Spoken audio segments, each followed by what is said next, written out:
Good day, everyone. Our topic is about should the government provide ayuda to middle class and upper classes. A little over 2 years ago, the whole world was stunned with the sudden closure of establishments, industries, and businesses because of the COVID-19 scare that was later declared a pandemic. In the Philippines, much like with the other countries, everything was mobilized in a haste. And the people who felt this so much are those who belong to the lower class, which became the priority of government in extending help or what we call ayuda. The help was centered around these classes as they are the ones who have least to no access to groceries and have little to none savings. It was a good move from the Philippine government as it was an indication that in times of pandemic, the poor may lean on the government. They were the priority. On the other hand, the middle class should still receive ayuda from the government while the upper class should not. But what the government has failed to address is the question how about the middle and upper classes? There are two salient points. One, the middle class should still be able to receive ayuda from the government. And number two, the upper classes should not. To give you an overview, the middle classes are called the sandwich class.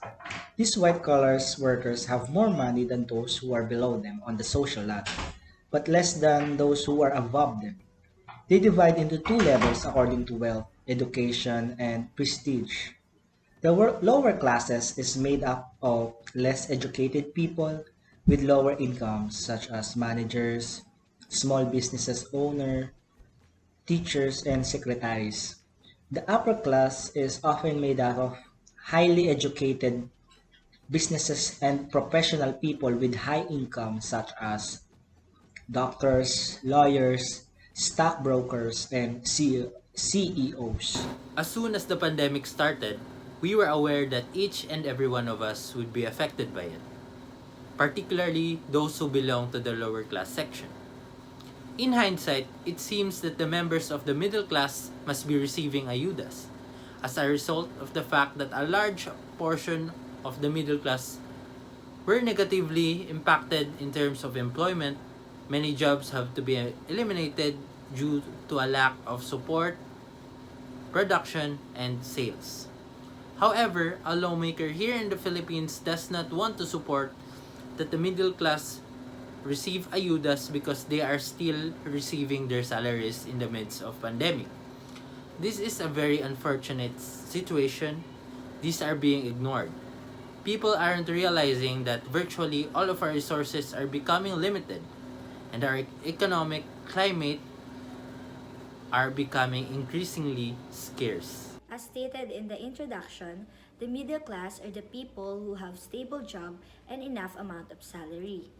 To be in a middle class, your family should at least have a monthly household income ranging from 43,828 to 76,669.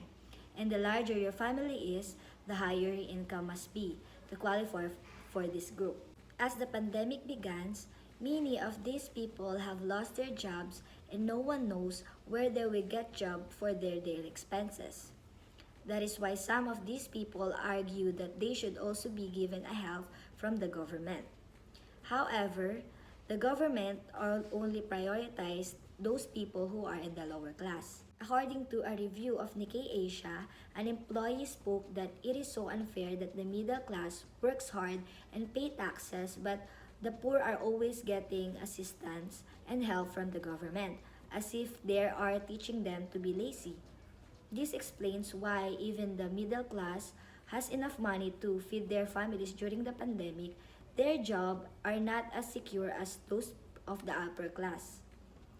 Therefore, if not all of them will be given ayuda, well then at least those people who have lost their jobs during the pandemic should be given. The upper class refers to individuals or families who fall between the middle and upper classes. Celebrities, politicians, investors, and other people who earn between 144,984 and 241,640 a month are considered to be among these people. The reason why upper class should not be given ayuda or assistance from the government but instead help the government to support the people in the lower and middle class is because they have many advantages compared to them, such as large income, proper accommodation, healthy food and environment, and so on. They have luxury in life, which also shows that instead of buying other nonsense stuff to satisfy themselves, the good thing to do with the money is to help other people that in needs. The upper classes no longer needs to receive ayuda because they have the resources to take care of themselves and they have access to the best education, healthcare, and other resources. Additionally, they are able to afford the best lifestyle option, so they do not need to worry about any of these things. They are able to live comfortable life without needing the help of the government or the other people in the upper classes. On the other hand, some people in the lower classes still do not have access to all of these resources, that they may not able to afford a good education and healthcare. This can be very frustrating. It can be hard to see a way out of this situation. However, it is important to remember that there are always people who are worse off than you are, that the lower class people are always dealing with more difficult challenges than the upper class people. So don't give up hope and don't be discouraged by the obstacles you faces. Remember that there is always someone out there who is worse off than you are and who is still fighting for their rights and their happiness. Because of the pandemic, we extended our help to the people around us. And this kind action called ayuda is one way of showing it.